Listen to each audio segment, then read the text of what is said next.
우리가 그 아까 손석희 사장을 얘기를 했는데 이게 손석희 사장 얘기가 왜 나오냐면 손석희 사장 있을 때 그 삼성 관련 보도를 한 게 있었잖아요. 그래서 그때 삼성과의 결별 이런 얘기가 있었는데 어쨌든 중앙일보의 뿌리는 원래 삼성입니다. 근데 이제 삼성하고 결별하면서 이렇게 됐다 이런 얘기가 나오는데요. 그러려면 중앙일보 뿌리가 어떤지 이런 걸 살짝 좀 살펴볼게요. 아까 그 홍정도 부회장의 할아버지 홍진기 전 내무부 장관 법무부 장관 시절 법무부 장관 얘기를 했는데 이때부터가 이제 중앙일보의 시작이에요. 그래서 언제부터 홍씨 일가가 독자적으로 그 지금 중앙형 그룹을 이끌었는지 어느 분이 좀 설명을 해주시겠어요? 일단 홍진기 회장 시절부터 해가지고 삼성과의 인연이 어떻게 형성됐는지 제가 그 점을 좀 말씀드릴게요. 보면은 홍정도의 할아버지 홍진기 씨가 보면은 일제 강점기에 판사 생활을 한 엘리트입니다. 엘리트였고 그리고 이승만 정부 들어와서 해방 이후에 내무부 장관, 법무부 장관을 역임을 했고 아까 우리 유경선 기자가 얘기했듯이 여적 피라 사건 그러니까 3.15 부정선거 사건 이후에 4.19 혁명 일어나고 그래서 당시에 내무부 장관으로서 발포 명령을 시민들이 향해서 내렸다라는 이런 얘기가 있더라고요. 그래서 그 책임을 물어서 나중에 5.16 군사 쿠데타 이후에 사형 선고까지 받았는데 또 박정희 정권에서 사형 선고를 내려놓고는 또 나중에 또 석방을 하게 되는 그런 과정이 있습니다. 근데 어쨌든 그때 옥고를 좀 치렀을 거 아니에요. 그때 옥고를 치를 때 면회를 온 사람이 이병철 회장이었다. 삼성그룹의 이병철 회장이었다라는 거예요. 그러니까 이병철 회장이 그 뭐 신현학 총리라고 당시에 있잖아요. 신현학 총리로부터 이제 홍진기 당시 전 내무부 장관이죠. 전 내무부 장관에 대한 청거를 좀 받았다고 해요. 이렇게 괜찮은 사람이다 만나봐라. 그래가지고 그때 당시에 이병철 회장이 감옥에 면회를 가가지고 이제 만난 것으로 보이고 그래서 그래서 이병철 회장이 그때 이제 언론을 좀 이제 뭔가 언론 사업을 하는 데 있어서 관심을 많이 기울일 때 이제 이병철 회장과의 친분으로 홍진기 회장이 석방 후에 중앙 라디오 방송 주식회사의 사장으로 취임을 합니다.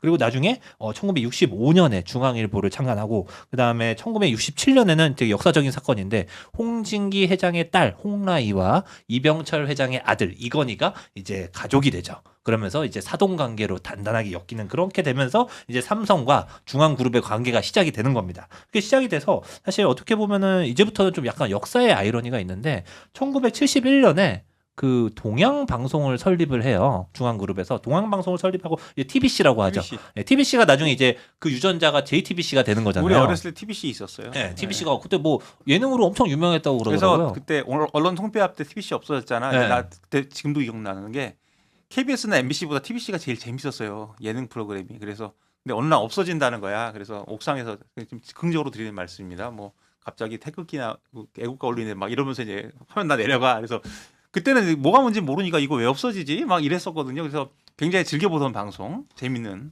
그런 예능으로 방송이었어요. 인기가 많았죠. 사실 지금 JTBC가 예능이나 이런 콘텐츠 쪽으로 좀 인기가 많은 것도 사실 그 시절 유전자가 그대로 남아있는 거다라고 하는데 제가 말씀드리고 싶었던 역사의 아이러니가 뭐라고 하냐면 바로 그 통폐합 부분이에요. 왜냐하면은 홍진기 회장이 내무부 장관 시절에 경향신문을 언론을 폐간을 시켜버렸잖아요. 근데 자신들도 결국 전두환 정권 때 똑같이 어떻게 보면 당한 거예요. 방송을 TBC라는 걸 아예 강탈당하고 TBC가 폐국을 했어요. 폐국. KBS 2로 간 거죠. 네, KBS 1로 흡수 통합이 된 거죠. 이렇게 하는 똑같은 어떤 역사의 아이러니가 반복되는 그런 사실이 있습니다.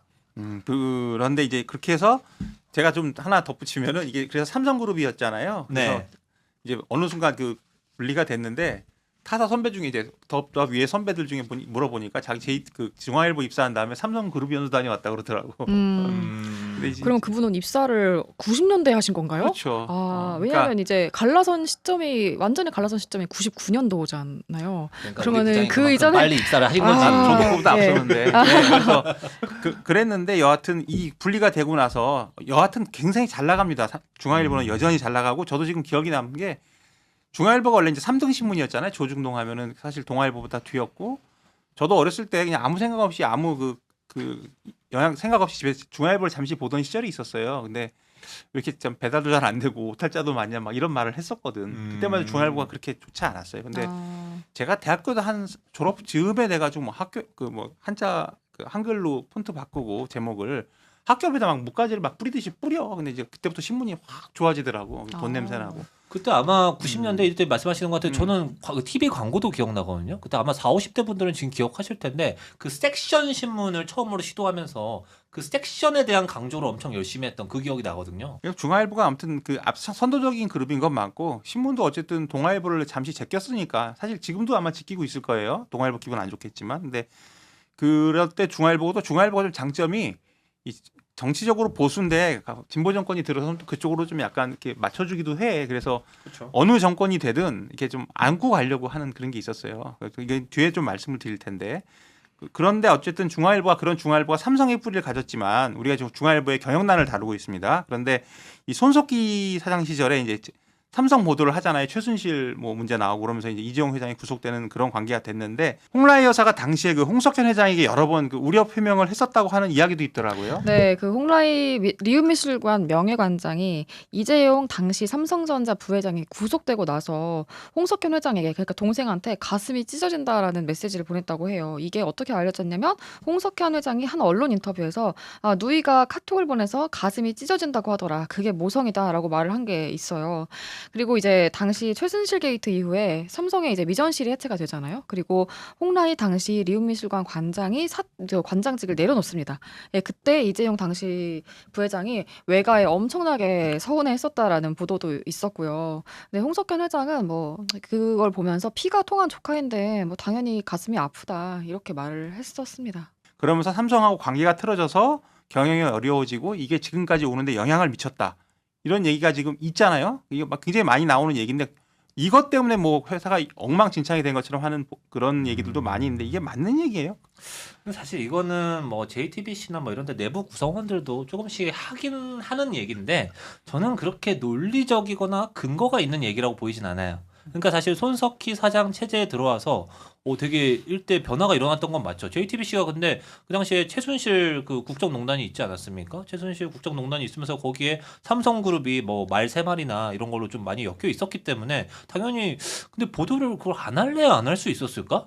근데 물론 뭐 이제 JTBC가 좀 더 많이 앞서 나가는 보도를 하는 그런 경향은 있어서 그거에 대해서 뭐 삼성이 좀 쓴소리도 했다. 그러면서 실제로 뭐 광고를 조금 줄이거나 중단시키는 그런 상황들은 있었던 것 같은데 근데 사실 이 상황은 삼성과의 일시적인 불화. 그러니까 왜 일시적이라고 얘기하냐면은 나 결국에 2019년에 나가잖아요. 손석희 사장이. 그리고 그 당시에 임원들도 다 자리를 나가시게 되거든요. 그러니까 당시에 손석희 체제라고 할까요? 그거는 붕괴가 되면서 결국에는 그 관계 회복은 이루어졌다고 봐야 되는 게 맞다고 보고요. 그거는 그냥 사실 2019년 시점으로 끊어가는 얘기다. 그렇게 보는 게 맞을 것 같아요. 근데 그럼에도 불구하고 이제 좀 약간 그런 측면은 있을 것 같아요. 손석희 사장이 지금 MBC로 가가지고 뭐 손석희의 질문들이나 뭐 지금 뭐 12시 뭐 이런 프로그램도 하고 계시던데 그러니까 그런 것들을 하면서 굉장히 또 손석희의 영향력은 여전히 살아있구나라는 것들이 좀 보이긴 하잖아요. 그러니까 그런 측면에서 어떻게 보면 그 JTBC를 폭발적으로 성장시켰던 그 에너지가 손석희가 사라지면서 JTBC에서는 꺼지고 좀 MBC로 다시 옮겨가는 그런 느낌은 확실히 있는 것 같습니다. 그러니까 그런 측면에서 보면은 손석희가 뭐 그 손석희 시절을 전후해서 이게 JTBC의 상황이 많이 바뀌었다라는 말은 성립은 하는 것 같은데 그게 손석희의 책임이냐? 라고 했을 때는 이거는 조금 약간 억지스러운 얘기 같다. 그 손석희 책임은 아닌데 손석희 이후에 경영이 살짝 어려워진 건 맞고 어쨌든 그 경영이 계속 어려워진 거에 영향을 미친 거다 이렇게 저는 생각을 했었어요. 그리고 제가 이제 취재를 한 바는 광고가 회복이 조금 되긴 했는데 완전히 된 건 아니다 이렇게 얘기를 지금도 하긴 하거든요. 그래서 손석희 때 삼성하고 틀어진 게 여하튼 경영을 조금 안 좋게 한 부분이 있고 뭐 그것 때문에 망했다는 건 말이 안 되고 그게 계속 사람을 좀 이렇게 휘청휘청하게 한 측면이 있다. 그리고 지금 손석희 MBC 라디오 그 DJ 된 거 얘기하는데 12시. 그러니까 내가 그거를 이제 온라인 기사 썼어. 근데 뭐라고 썼냐면 손석희 전 JTBC 사장 뭐 MBC 이렇게 했더니 그게 기사가 의외로 많이 빵빵 터지는데 댓글이 다 욕이에요. 뭐라고 써 있냐면 JTBC 망하게 하더니 MBC도 망하게 하러 가냐. 이게. JTBC 직원들이 단 거 아니에요? 아니 그게 아니고 우리가 지난번에 왜 진보기득권 프로를 한번 했었잖아요. 근데 네. 손석희라는 사람이 되게 영향력 있는 언론인인데 안티도 상당히 늘었더라. 그러니까 그 그럴 수 진보기득권이라는 있죠. 어떤 그 시각이라는 게 굉장히 광범위하게 퍼져 있는 것 같다는 생각을 좀 몇 가지로 얘기를 해봤고요.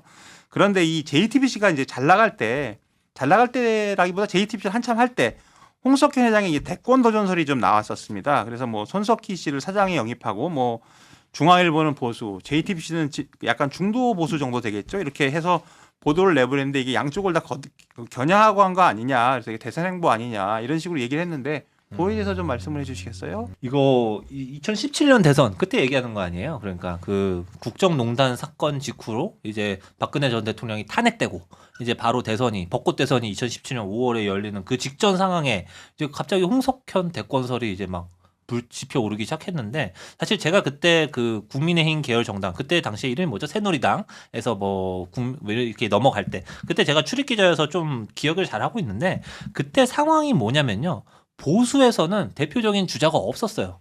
대표적인 주자가 없는 게 일단은 박근혜 대통령이 탄핵을 당했기 때문에 진짜 어떻게 보면 찐 보수, TK를 중심으로 한 찐 보수 세력에서는 후보를 구할 수가 없거든요. 그러니까 좀 약간 색채가 엷은 사람을 구해야 된단 말이에요. 그래서 당시에 생각해 보면은 그래서 색채가 엷은 사람으로 사람들이 많이 생각을 했던 게 이제 반기문 전 유엔 사무총장 이런 사람들을 막 데려오려다가 반기문 스스로의 어떤 경쟁력이 안 돼서 이제 좀 뭐 속된 말로 나가리 되고 뭐 이런 상황들이 있었단 말이에요. 근데 그 와중에 한 프로젝트로서 홍석현 회장도 거론됐다라고 그 당시에는 좀 이제 그렇게 보여지거든요. 그리고 홍석현 회장도 어떻게 보면은 그 당시에 자기의 포지션, 정치적으로 나가기 위해선 자기의 포지션을 알았던 것 같아요. 2017년 신년사로 그 직원들에게 보낸 이메일이 있는데 이메일에 이렇게 썼더라고요. 광화문 광장에 꺼지지 않는 촛불과 서울 광장에 나부끼는 태극기를 보며 밤잠을 이루지 못한 채 깊은 고뇌에 잠기기도 했다. 그러니까 정치적이네요. 촛불하고 태극기를 둘 다 언급합니다. 그러면서 자기는 둘 다 아니고 둘 다를 뭔가 융화시키거나 그 가운데서 뭔가 역할을 할 수 있는 사람이다. 이렇게 자신의 포지셔닝을 한 거예요. 근데 결과적으로 보면은 그 포지셔닝은 당시로서는 성공적이지 못했죠. 그 누구도 성공적이지 못했습니다. 반기문도 실패했고 모두가 실패했고요. 뭐 거기가 망했는데 뭐 그러니까요. 뭘 세워도 되지 않죠. 그러니까 그 당시엔 중도라는 영역이 사실상 성립할 수 없는 상황이었고, 근데 홍석현 회장이라는 사람은 사실 정치적 야망은 대단한 사람이잖아요. 사실 홍석현 회장이 사회생활을 처음 한 게 그 청와대에서, 그러니까 뭐 미국 생활을 빼면은 미국에서 이제 좀 스탠포드에서 석박사하고 세계은행에서 이런 거 빼고 한국에 들어와서는 처음 사회생활을 한 게 청와대에서 사회생활을 했거든요. 청와대 비서실장의 보좌관. 당시에 뭐 그 썰로 보면은 그러니까 청와대 비서실장의 보좌관 자리라는 건 없는데 홍석현 회장이 들어간다고 해서 그걸 새로 만들었다라는 그런 얘기가 있더라고요. 그래서 그 정치적 야망을 그때부터 좀 정치 그 건에 좀 많이 기웃기를 했던 것 같고, 그리고 뭐 문재인 정부에서 아니 노무현 정부에서 주미대사 를 맡았던 경력이 있고, 또 문재인 정부 들어와서 또 미국 특사, 그리고 통일 외교안보 특보 뭐 이런 것들을 계속 맡아오면서 통일이나 외교 안보 쪽으로 자신을 뭔가 정치적 입지를 다지려고 하는 그런 모습들이 좀 계속 보이긴 했습니다. 사실 저도 좀 더 드리고 싶은 말씀인데, 홍석현 대권 도전설은 사실 되게 오래된 얘기예요. 제가 자꾸 이게 제 옛날 얘기를 하면 제 나이를 들통내는 건데, 2002년에 제가 그 남북관계 되게 활발할 때 통일부를 출입했었거든요. DJ 정부에서. 근데 이때 이미 대권 도전설이 나왔어서 어떤 얘기가 있었냐면, 이거 그때 그냥 소문이 아니라 통일부 지금 관계자들, 당국자들이 했던 얘기인데, 홍석현 회장이 김정일 당시 국방위원장을 만나려고 했었어. 계속 추진을 했어요. 이거는 팩트. 그래서 당국자들도 얘기하고, 그때 이제 중앙일보 출입기자가 되게 오래된 사람이에요. 그러니까 이제 북한 전문 통신에서 오신 분이고, 이 북한에 아주 빤한 사람. 그런데 그 사람이 그것 때문에 열심히 뛰었다는 게 거의 정설이야. 정설이고 본인도 보면 말 속에 약간 뼈가 있어요. 그랬는데 그게 안 된 거죠. 안 되고, 그래서 일단 그 김정일하고 만나면 안 됐어. 근데 그때 어땠냐면 중앙일보가 그 보수적인 신문이 남북 문제에 대해서 굉장히 관심이 많아요. 그래서 뭐 그거는 약간 중도적으로 나갈 때도 있고, 뭐 통일 전문 무슨 연구소 같은 게 있어서 거기 기자들도 막 쓰고. 근데 또 하나 기억나는 거, 아까 주민대사 얘기했잖아요. 그 주민대사 했을 때 제가 열린우리당 나갔었거든요. 저녁에 9시 뉴스인가 그 즈음에 이제 알았는데, 사실은 기자들 다 충격의 도가니지 뭐. 이럴 수가 있냐, 약간 배신감도 있었고. 근데 그 다음날 이제 일면에 다 중앙일보 홍석현 뭐 이거잖아. 근데 중앙일보는 어떻게 나가냐면 홍석현 유엔 몇 년 후 유엔 사무총장 뭐 노린다 이거였어. 그러니까 와. 그게 일면 톱이었어 중앙일보. 지금도 기억에 나. 그러니까 그거는 뭐냐면 자기가 그걸 발바하겠다는 거잖아. 근데 그 와중에 이제 삼성 엑스파일이 터지면서 주춤하게 된 거죠. 그리고 이제 박근혜 정부 탄핵되면서 그때 다시 이제 스물스물 올라온 것 같고, 다시 꿈꿨을 수도 있을 것 같기는 해요. 그런데 이제 여하튼 지금은 뭐 약간 그 물러나 계시고, 자기 아들의 실패를 보고 자기가 평생 일궈온 중앙그룹이 이렇게 무너지는 걸 보고 있는 그 기분이 어떨까, 이런 생각을 좀 해봤습니다. 그래서 지금 우리 그 중앙그룹과 삼성 관계 이야기를 하면서 이 중앙그룹이 이렇게 된 게 단순히 삼성의 보복이나 음모론으로 치부하기에는 좀 무리가 있다. 그래서 뭐 기초 체력이 튼튼했다면 광고나 뭐 어떤 단절이나 외풍에 이게 무너지지는 않았을 것이다. 그래서 결국은 방만한 경영 이게 불러온 실패가 아닌가 이렇게 생각을 하게 됩니다. 그런데 여러분들은 그 종편이 처음 생겼을 때 생각을 하세요. 그러니까 저는 이제 예전에 종편 생겼을 때 그 세종문화회관 옆에서 데모하는 데 가가지고 우리 막 손 들고 이랬던 기억이 나는데 종편 반대 시위? 다 그냥 동원이 됐었어요. 그때는 이제 갔었는데 옳지도 않았고 사실 그때 그래서 어쨌든 그 종편이 생기고 나서 다른 그 종합편성 출범 프로들은 왜 저비용 이제 고효율 이런 거죠. 뭐 예를 들어서 아까 말한 토크쇼나 아니면 뭐 이제 시사 프로그램 이런 거 나와서 이제 저희 같은 사람들 떠드는 거야. 그렇죠. 재방송도 많이 했고요. 그러면서 사실 시사평론가들의 세계가 넓어지고 유튜브까지 온 거라고 저는 생각을 해요. 그런 거 틀어대고 이제 아니면 뭐 MBN식으로 토크쇼를 하거나 아니면 최근에 이제 트로트를 하잖아요. 근데 JTBC는 여하튼 천문학적 비용 써서 웰메이드 드라마 예능 프로그램 지상파를 위협하는 프로그램이 됐는데 결과적으로 독약이 됐잖아요. 지금 그래서 이 경영진이 지금 그 거대한 패러다임 그를 변화를 오판한 게 아닌가 이렇게 생각이 드는데 이건 좀 어떻게 보세요? 글쎄 저는 그러니까 모르겠습니다. 뭐 어쨌든 저희도 기사 쓰는 사람이고 콘텐츠 만드는 사람이고 뭐 이제 경향 TV에서도 뭐 콘텐츠를 만들고 뭐 그렇게 하는데 그러니까 저는 콘텐츠 제작 측면에서는 여전히 좀 JTBC를 좀 우리는 좀 옹호해야 되는 것이 아닌가 그런 생각이 들거든요. 방금 전에 뭐 말씀하셨듯이 정치 토크쇼 종편들에서 많이 했던 정치 토크쇼 말씀을 하셨는데 그게 지금 우리 유튜브로 넘어온 거예요. 사실 근데 저는 조금 약간 거기서 한 가지 덧붙이고 싶은 게 사실 지금 우리가 이렇게 많이 하는 경향 TV 같은 정치 토크쇼의 원형은 저는 사실 JTBC 썰전이라고 생각을 해요. 그거는 상당히 고급 프로그램이고 네, 사실 고급 프로그램인데 훨씬 더 재미있고 뭔가 예능 그러니까 이거는 시사 프로그램이 아니라 예능 프로그램으로서 뭔가 위치를 시켰거든요. 그러니까 저는 정치에 뭔가 본격적으로 예능이란 장르를 덧입혀서 뭔가 사람들에게 즐거움을 주는 동시에 정치 시사 상식도 알아가게 한 그런 프로그램은 TV조선이나 채널A에서 되게 엄중하고 진지하게 엄근진하게 했던 것들과는 다르게 힘을 좀 빼고 재밌게 했던 것은 JTBC 썰전이었고 그런 식으로 뭐가 JTBC가 콘텐츠 시사 콘텐츠를 하더라도 그렇게 하고 또 드라마 뭐 웰메이드로 많이 만들었다는 얘기 아까 많이 했잖아요. 이런 식으로 조금 뭔가 JTBC가 만들어 놓은 콘텐츠의 유전자의 영향을 굉장히 사회에 여기저기 많이 흩뿌려져 있고 우리가 그 영향을 받고 있다 실제로. 그리고 이거는 JTBC가 사라지더라도 어딘가는 남아서 역할을 할 것이다 분명히. 저는 그런 측면에서 JTBC의 콘텐츠에 대해서는 그 투자나 이런 거에 대해서는 조금은 우리가 판단을 유보할 필요가 있지 않나 이런 생각은 좀 하고 있어요. 저도 약간 동의가 좀 되는 게 사실은 뭐 경영적으로 너무 낙관한 거는 이거는 비판받아야 될 소지이지만 이 아까 이제 남설 선배가 그런 말 하셨잖아요. 그러니까 코로나 시기에 어떤 그런 뭐 그러니까 코로나라는 팬데믹이라는 거는 어떻게 보면 미리 예측할 수 없었던 요소였다. 그러니까 낙관에다가 어떻게 보면 이제 예측할 수 없었던 불운도 있었던 건데 저는 그것 중에 하나가 또 이런 게 있었던 것 같아요. 그러니까 물론 이것도 이제 미리 예측을 했다면 더 좋고 유능한 경영자였겠지만 뭐냐면 이제 그 넷플릭스라는 아주 그런 거대 OTT 공룡이 이제 콘텐츠 시장을 장악하면서 엄청 콘텐츠 제작 비용 자체가 인플레가 되게 심해졌잖아요. 그러니까 넷플릭스는 부르는 대로 줬대요. 네, 그러니까요. 그러니까 사실은 뭐 이제는 뭐 우리나라 한류가 인기가 있어서 뭐 그러니까 K 콘텐츠가 인기가 있어서 그런 것도 있지만 연예인들, 그러니까 우리 지금 이제 우리나라의 엄청 뭐 대표 연예인들의 그 개런티가 예전이랑 다르게 정말 상상을 초월할 정도로 이제 엄청나게 높아졌잖아요. 그러니까 이거는 그동안 그쵸. 회당 얼마, 회당 얼마.